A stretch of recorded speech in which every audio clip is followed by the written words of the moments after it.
Welcome to another T.Rex Talk, and this one we're going to be talking about some political stuff because mostly we've been very busy doing some political stuff recently, which you can learn more about in the next political newsletter. And also one of the YouTube videos that is coming out very soon is going to be some of our political activism that we're doing here in the state of Tennessee, particularly around Second Amendment stuff. So you probably know that T.Rex Arms is an advocate of getting involved in local politics. Most of us think that there's a lot more value in getting involved in your state politics than in federal politics. Not that federal politics should be completely ignored, but the best bang for your buck, the most that you can actually accomplish with the time and influence that you have, local is really where a lot of stuff needs to happen. And the good news is that's where a lot of stuff can happen. But I also want to address a comment that we often get on the internet, which is basically that there are no political solutions to the problems that exist in the world, and there's also no way for voting to change anything. And I want to comment on this because I kind of disagree. Obviously, there are a lot of problems in the world that, yes, don't have political solutions. They have very different solutions than what can be done politically. The government has limited jurisdiction. There's things that it really should not be doing, but there's also a few things that the government should be doing, and if there's problems in these areas, then I think that there are political solutions. So, for example, there's way too many laws in this country, in every state, and there are bad laws, and there are political solutions to this problem of there being bad laws.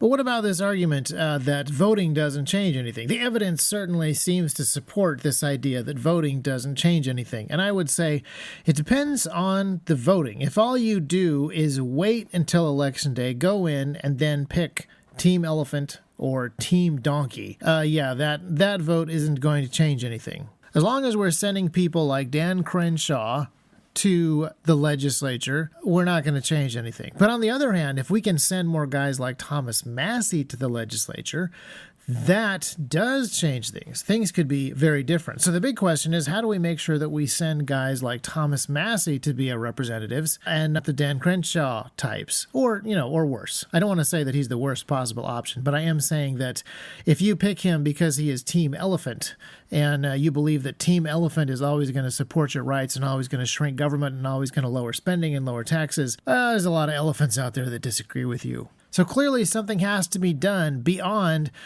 going to the polling booth and hoping that Team Elephant guys are Thomas Massie's and not Dan Crenshaw's or John McCain's or whoever's.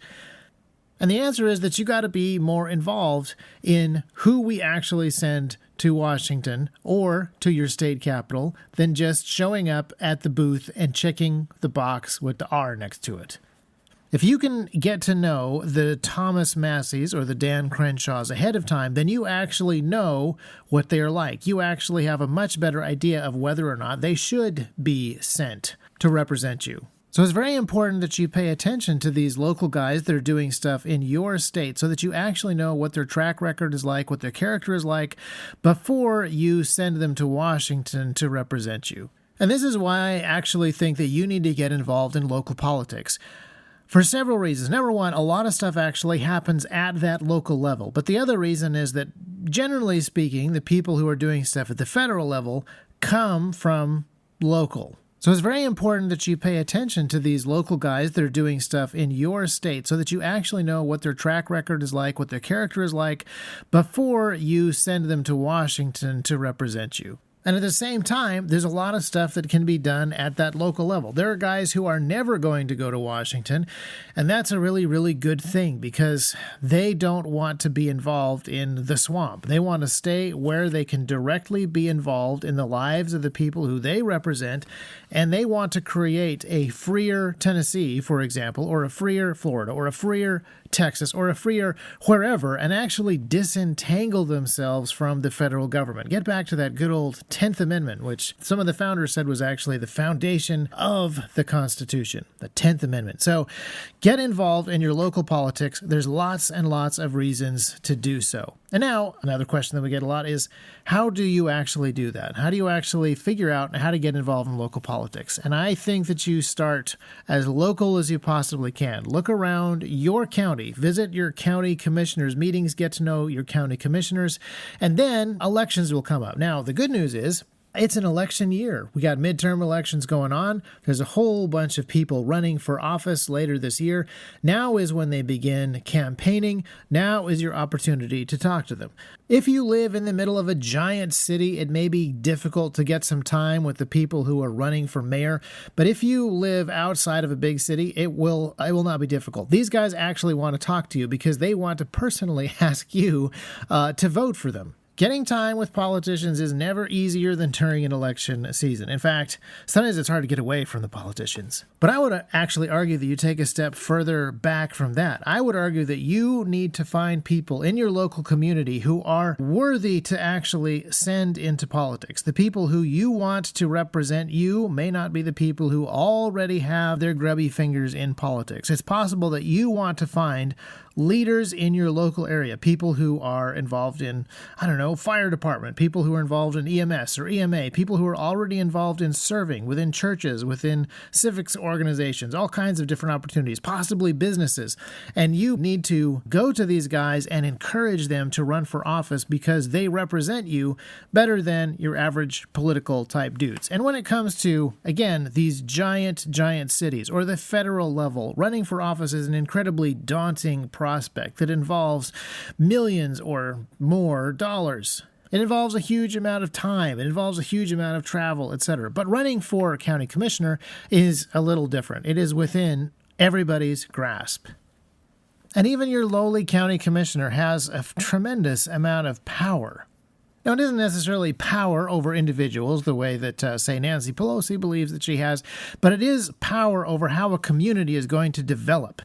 County commissioners cannot change the laws within a state, but they can change some of the policies that a sheriff's department or a police department will be impacted by. They will be able to determine a lot of the funding that emergency organizations are going to get. They're going to be able to change some of the rules and procedures of schools and other things that are happening inside of a county. And that has a tremendous impact on how that county is going to develop in the future. Is it going to be entirely dependent on federal dollars and programs for stuff, or is there a better way to inspire local businesses and be less dependent on things? This is something that happens at the county level. This is something that commissioners have a huge say in. So I want you to go figure out what your local newspaper actually is. If you're in a really small town like Centerville, Tennessee, there's probably still a local newspaper. And in that local newspaper, because there's not a lot going on, they will be talking about the people running for mayor. They'll be talking about the people running for sheriff. They'll be talking about the people running for county commissioner, city commissioner, etc. Probably even the people running for dog catcher. Now, technically in Tennessee, I don't think you run for dog catcher. I think it's an appointed position. But I do know that our local dog catcher did just retire. So this is something that the mayor is going to be asked about. This is the sort of thing where our little tiny city of Centerville, inside of this large but relatively unpopulated county of Hickman County, this conversation of who is in charge of animals and what we're going to do about dog catching and what the actual responsibility of the state is, this conversation is going to have a fairly large impact on the way that our people think about the role of government moving forwards. So even the lowly dog catcher job, which is usually brought up as a punchline in some sort of joke about how boring and menial and unimportant local politics are, actually matters a lot. Are we going to go get federal funding to build a large state organization to take care of dogs? Are we going to put the dog population in the hands of experts, or is this something that we can do ourselves as a community? Actually, I have no idea. I have no idea how that conversation is going to go, but that conversation really has a larger impact in the larger worldview of how our community of Hickman County is going to think about personal responsibility and dependency on larger governments. So yeah, the dog catcher job is kind of a bottom rung job, and yet that conversation is going to matter. It wasn't that long ago that Hickman County did a lot of these jobs outside of the government role. A lot of the school bus driving and school janitor work, groundskeeping, trash pickup, stuff like that used to be done in a very privatized fashion, and people can remember that. And the process of writing state grant and federal grant requests so that we can hire people to do these jobs on the very small scale that Hickman County requires, I mean, this is an opportunity to take what is the norm, putting all of this power in the hands of some centralized authority and then using tax dollars to pay for all of it because people don't want to mow this yard or pick up that trash. We have an opportunity to actually push back against that, and changing the way that people think about that is going to change the way that people think about a whole lot of stuff moving forward in the next generation. So that super bottom rung dog catcher job and the conversation around it has an impact on the larger political thought of a community. So how do you start those conversations? Well, I got good news and bad news. The good news is it's not rocket science. The bad news is it's something that is far more complicated than rocket science, which is interpersonal human relationships. After all, rocket science is just math and you can figure it out. Relationships involve, human beings. That's where it gets messy. But there's also a tremendous power and ability to connect with people that I think that we lose when we talk about some of these political conversations. I know that a number of you folks assume that T.Rex Arms has an outsized political influence because we are a large company. Well, technically we're not a large company. In fact, even in Hickman County, we're not that big of a company. Hickman County is, 30,000-ish people population-wise, and T.Rex Arms employs about 80 people, so it's a tiny fragment, a tiny fraction of the population. But on the other hand, Hickman County doesn't have a whole lot of big factories anymore. T.Rex Arms is probably in the top 10 employers. And yes, it is true that in Hickman County, there are political seats that are won or lost based on a swing of way less than 80 votes. And so working at T.Rex Arms does, I think, kind of get your foot in the door a little bit better with some of these particular conversations. Not that we tell all the employees at T.Rex Arms to vote for or against certain people, but you get the idea. However, that being said, while I have started a lot of conversations with people that I think began on the right foot because of my affiliation with T.Rex Arms. And occasionally I've had conversations with people where they started off very friendly because T.Rex Arms has a 1 million subscriber YouTube channel. That hasn't really been the way that the best conversations have started, or the longest conversations. The best relationships and the most trust, and I think most positive and helpful, constructive conversations that I have had with people in office or people running for office or conversations about office haven't happened in connection with the clout that T.Rex Arms has, but that more personal, direct stuff. I'm going to tell you a secret, which you may or may not be able to use based on your position in life. When I take my kids to, say, a county commissioners meeting, I think that has done far more to break the ice or start the conversation or build trust or build relationship with people than anything related to T.Rex Arms, YouTube channels, social media, whatever. When I show up at a county commissioners meeting or some other county event where politics is going on or where a firefighter's dinner is happening or something like that, and I bring along a 6-year-old boy named James, and he's, relatively well behaved. I'm not the greatest dad in the world, and, James is not the most best behaved kid in the entire world, but, he's never been ushered out by a bailiff. The chairman of a meeting has never had to bang the gavel and call for order, so I figure, we're doing okay. But when I show up at one of these events with one of my kids with me, or with Heidi with me, or with the whole family with me, it kind of changes the conversation. I'm not just a guy who wants something. I'm not a representative of a business that's trying to get something zoned. I'm not a professional lobbyist. I'm not a guy with a social media account that's trying to push a particular agenda. I'm just a more obvious person. I'm there as a dad. And that just kind of changes the whole conversation. Now, do I think that it would change the conversation in Washington, D.C.? Not necessarily. Show up with a kid in Washington, D.C., different assumption. But down here in my county, where people have started to get to know me a little bit, and they actually know my family, and they actually know my kids, and they actually know that I want to bring my kids to stuff because my interest in this county is to build things, to put down roots, to work on improving things for that next generation, that just changes the tone of the conversation. In some ways, it just lowers the pressure. When I go to Nashville and I go to the Capitol building and I'm wearing a suit and I'm surrounded by other guys in suits, half of whom are official lobbyists, some of whom are bureaucrat-hired lobbyists for different departments, which is a whole other thing. It's a totally different feel. Everybody has their guard up. Everybody is being fairly disingenuous. Everybody is circling. There's this high-stakes professional gamesmanship that is going on, even in a small state like Tennessee, which again, I think just reinforces the importance of local politics. If you can get to know people at that local level before they go to Nashville, and certainly before they go to Washington, D.C., you can have a much better idea of how far you can trust them, what it is that they're actually going to do. And you know what? You're not necessarily going to be right all the time. I think that we've all seen people who seemed like good, upstanding folks that couldn't handle the temptations of the power and the money at the top of the ladder or the top of that greasy pole. Once they'd climbed all the way up that greasy pole, they were pretty greasy themselves. But it's certainly better to make those connections with those people at the beginnings of their political careers than when you have no clue about them whatsoever and you only tick the box by their name because of the R or the D that is next to it. So here's the homework assignment. I think everybody needs to go to a county commissioner's meeting, or if you're in a small city, a city councilor's meeting, or whatever it is that you have in your particular area. And because it is the midterm election season, I want you to pay really close attention to the people who are running. And there's several reasons for this. Number one, you should be doing it anyway. But number two, I think this is a special election. Because of how poorly the current White House administration is doing, a lot of people are expecting a sort of a red wave. And there's good news and bad news there. The good news is that it's probably a good thing. The bad news is that everybody is probably seeing their opportunity. Every squishy sort of Republican guy is seeing their opportunity to beat Democrats in any state district that is up for grabs. This is their chance for Team Elephant to come out ahead, for another term.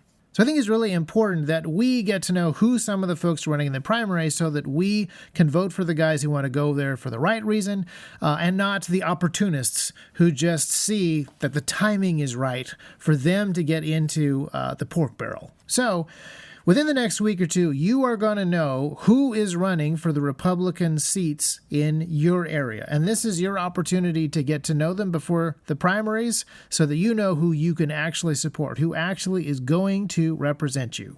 So the next homework assignment is figure out who those guys are. And you don't have to do it on their turf. You can set it up yourself. So here at T.Rex, we know some people who are running, and we've invited them to come to T.Rex, talk to us at T.Rex. And they would like to do that because, again, there's like 80 people working there. That's like 80 voters. Yeah, technically you have to be old enough to vote to work at T.Rex. I don't fully understand it. It's an OSHA thing, apparently. But there are 80 voters at T.Rex. So coming to T.Rex, talk to T.Rex people, everybody wants to do it. If you go to a church or you have a men's small group, call some of these guys up and say, hey, the men in my local Bible study would love to talk to you about what you would like to do at sheriff. It's an opportunity for him to come and talk to 8, 9, 12, 14 men at the same time who all are interested enough in the election to ask the question. He'll probably show up, unless he already knows that you just want to grill him about Second Amendment stuff. If you represent a group of almost any size more than 2, and you invite pretty much any campaigning local politician to come and talk to you about why you should vote for them, they will almost certainly say yes. And if you want to talk to them one-on-one and invite them out to lunch, oftentimes that works too. And then you can have a real conversation with a real person, and you can probably get a pretty good sense whether he's going to be a Dan Crenshaw type guy or whether he's going to be a Thomas Massey type guy.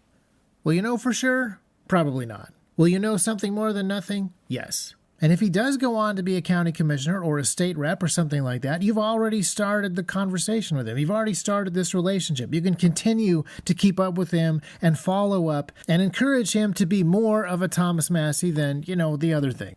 I'm sure that there are people listening now who are still skeptical, but that's probably because you're picturing yourself taking Nancy Pelosi out to lunch to decide whether or not you should vote for her. But this is not what we're talking about. Obviously, you cannot afford to take her anywhere that she wants to go for lunch, and she's not going to listen to you. And this is why I think that it is really important to focus on those guys that are just starting out, those people who are just starting to run for office. They're going to need the encouragement of the people back home to stay true to their oaths and on board with what they said they wanted to do. And they want to be sure that the people who sent them there are paying attention. How many weak politicians in our past might have stuck to what was right if the people who voted them into office had stayed in better contact with them and held them more to account? How many useless politicians might not have ended up in Washington if we had just done a little bit better job of vetting them before we voted for Team Elephant? So put some time into your local community.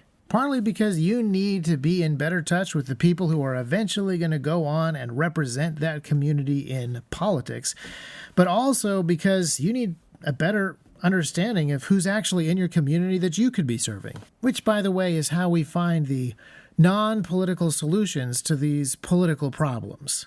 The internet is full of guys who are going to complain that the government is too big and doing too much, but then they won't go to their county commissioner's office to ask their commissioners not to vote for more federal grants to pay for the dog catcher. So keep an eye out for our new YouTube video. Should be out later this week, where we talk about some of the stuff we've been doing at the state level. But get involved at your county level. Figure out what is happening in your district. Get to know who's running for office all the way down to that dog catcher.